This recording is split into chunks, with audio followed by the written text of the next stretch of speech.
Welcome back. Previously, we discussed about annuity and two types of annuity, mainly annuity immediate and annuity due. Today we will discuss about the application of present value concept with regard to annuity.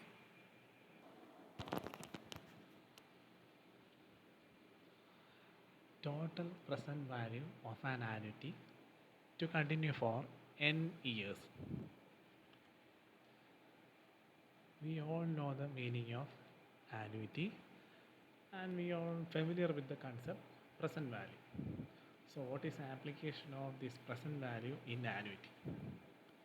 So the present value of an annuity is the current value of future payments from an annuity given a specified rate of interest, or it may be a rate of return or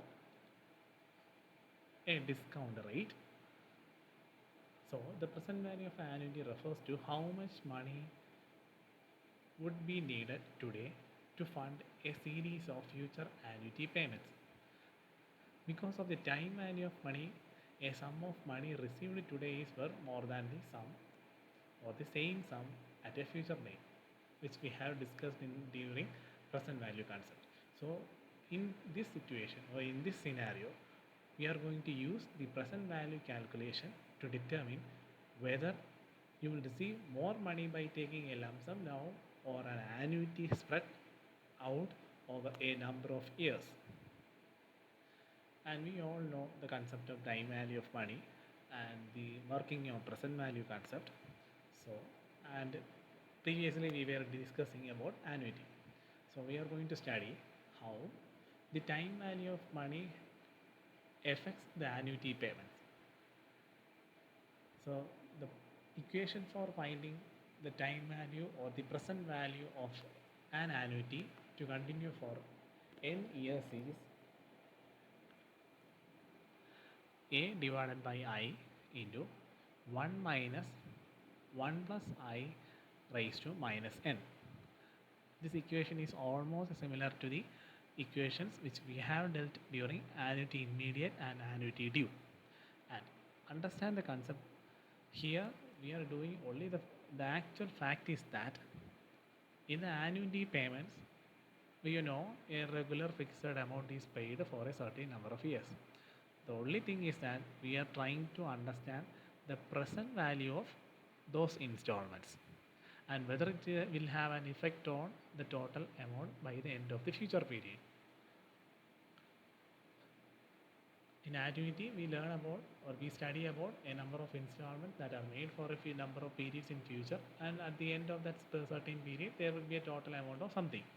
In this situation, we are understanding or studying the present value of those annuity payments as well as the amount at the end of that certain future period.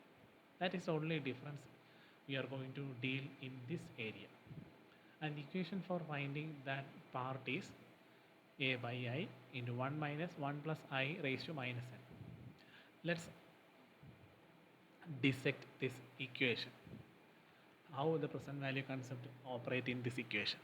We know that 1 plus I raised to minus n, we have dealt the same part previously, because we know that the present value of rupees 1 of n the year is 1 divided by 1 plus r by 100 raised to n. In simple understanding or simple meaning, we can say that the present value of rupees 1, the equation for finding the present value of rupees 1 is this one, this equation. And this part signifies that. But here or in this scenario, we are learning about the present value of annuity payments. So there is a small change in that. The method or equation for finding the present value in case of an annuity, there is a separate equation for that. And that equation comprising of this part, I into 1 minus 1 plus I raised to minus n, which can be signified as the present value of n annuities. N means number of annuities of rupees 1 equation is 1 minus 1 plus I raised to minus n divided by I. So you need to familiarize these two equations. Previously we discussed about an equation where you use this equation to find the present value of rupees 1, and the equation for finding that present value factor is this one. But when the situation is in the case of an annuity, the equation for finding the present value will be this one. So familiarize these two equations. From the exam point of view, usually in the question, the examiners will definitely give the present value factor, and you need not have to bother about this equation. But if you are unlucky and if the examiner didn't give any information regarding the discount factor rate or the rates or the values, in that situation you need to use these two equations, depending upon the nature given the question. If you are dealing with the question regarding present value factor, you have to use the previous equation, this equation. If you are dealing with the case of an annuity, you have to deal with this equation. So for your safety, you need to understand both the cases and familiarize both equations and how to find the present value factors whenever you are dealing in usual case as well as an annuity. So total present value of an annuity for n number of years, equation is A divided by I into 1 minus 1 plus I raised to minus n. And you are familiar with the variables in this question or in this equation. Just read the question or the case wisely, extract the detail, substitute it, no worries. Okay, question. Find the total present value of annuity of rupees 150 payable at the end of every year and for 10 years, rate of interest being 8%. So you are asked to find total present value of the annuity of rupees 150 payable at the end of every year. So in the question it is already given whether it is an annuity immediate or an annuity due. And here it is given the amount of annuity paid is 150 regularly for a period of 10 years.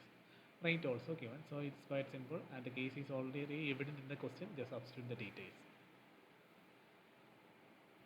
So here A equal to 150, R equal to 8, I equal to 0.08 and N equal to 10.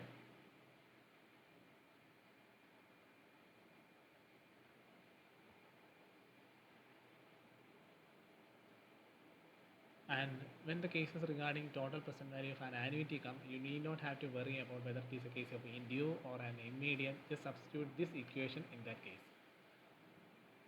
So as per the details given in the question, we have extracted already. Just substitute the details in the equation. The total present value of a certain amount for an annuity is A divided by A into 1 minus 1 plus I raised to minus n.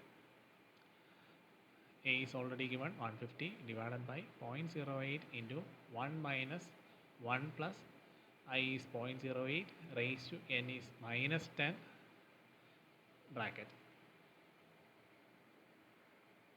I hope you understand why it is minus 10. Because in this equation, see, the equation is this part 1 plus I raised to minus n. Actually, the equation is 1 divided by 1 plus r by 100. In order to remove this fraction, we use minus n. And the other variable for r by divided by 100 is I. That's why minus n came. So don't get confused with why the minus n came.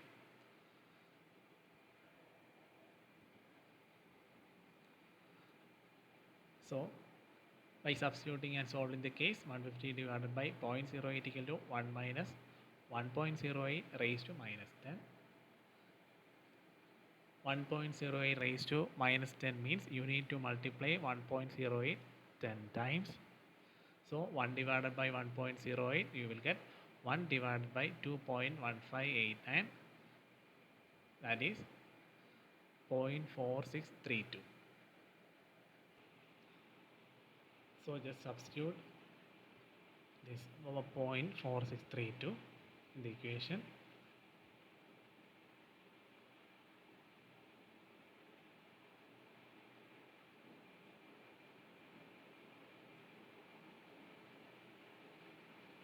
I hope you understand this concept. So just substitute the value of 0.46362 in here 1 minus 4.4632, you will get 0.5368. That's how you got the number 0.5368. 1 minus 0.4632. So 1875, 150 divided by 0.08, you will get 1875. Just multiply these two values, you will get 1006.5. So the total present value of annuity by the end of the 10th year will be 1006.5. The amount may be something else, but the total present value of that amount is 1006.5. This is how you deal with the case relating to a total present value of annuity for n number of years. Just familiarize the equation. We will discuss about some of the cases relating to that. Next one, a car is purchased on installment basis such that rupees 8,000 is to be paid immediately and the balance amount is to be paid in 5 equal installments of rupees 5,000 each at the end of every year. If the interest charge is 6% per annum, find the cash down price of the car. Here the term cash down price is the other term of present value factor, or the present value of price or money. A car is purchased on installment basis such that 8,000 is to be paid immediately. That is, the first payment is 8,000 and the balance amount is to be paid in 5 equal installment of rupees 5,000 each at the end of every year. And the year is already given 5 equal installments. If the interest charge is 6% per annum, find the cash down price of the car. You need to find the present value of total installments paid. So a car was purchased and immediately an amount of 8,000 was paid. So you know the concept. Whenever a payment is made immediately, the present value of that amount will be the same. There will not be any discount factor or any reduction in the value of money. But any payments that are paid after that specific period are subjected to discount factor. So after a amount of payment of rupees 8,000, the concerned persons or the person or persons had paid rupees 5,000 each for a period of 5 years, and interest charge is 6% per annum. I hope you understand the concept. So first of all, let's extract the details given in the question. Here 8,000 is to be paid immediately, and as I have said previously, any payments that are paid immediately is not subjected to any sort of discount factor. So the present value of that amount will be the same. Let the present value of the total balance amount be V. For the time being, I am using the variable V. You can use any of the variables as your discretion. So the equation V, we don't know the total amount. Installments amount, the fixed equal amount that are paid regularly are 5,000. Rate is 6% per annum. Since R is 6, I will be definitely 0.06, and time here it is given paid in 5 equal installments. So n is 5, number of years is 5. So just substitute the equation V. V represents the total present value amount equal A divided by I into 1 minus 1 plus I raised to minus n. We don't know the value of V equal 5,000 divided by I is 0.06 into 1 minus 1 plus 0.06 raised to n is given 5, so minus 5. V equal to 5,000 divided by 0.06 will become 1 minus 1 plus 0.06 will become 1.06 raised to minus 5. You know how to deal with this part by multiplying 1.06 5 times, and remember, mere multiplying 1.06 5 times doesn't give the value 0.7473. Here it is minus 5. So in order to remove that negative factor, you need to divide 1 divided by the product of multiplying this number. So you will get 0.7473. In the previous cases or problem, I have been discussing this part in detail. I hope you understand this step. That's why I am not showing the step. Anyway, for the time being, just understand 1.06 raised to minus 5 is otherwise known as 1 divided by 1.06 raised to 5. 1 divided by 1.06 raised to 5 means 1 divided by 1.06 has to be multiplied 5 times, you will get 1.3382. 1 divided by 1.3382, you will get 0.7473. This number is substituted here. I hope you know that step. So by solving this one, V equal to 83,333, that means 5,000 divided by 0.06 into 1 minus 0.7473, you will get 0.2527. Finally, you will get 21,058. So the present value of the total payments by the end of the 5th year will be 29,067. This is obtained by adding the present value of 5 installments made, that is 21,558 plus an amount that is paid immediately at the beginning. So remember to add this amount. Usually students will forget to add this one and just find the value of total payment at the end of the period will be 21,058. So while dealing with the question regarding these cases, please do it wisely. Be very careful and cautious. So when you are asked to find the total cash down price, the cash down price by the end of the 5th year will be 8,000. This one 8,000 plus 21,058, you will get 29,067. So just go through the question case, familiarize with the equation.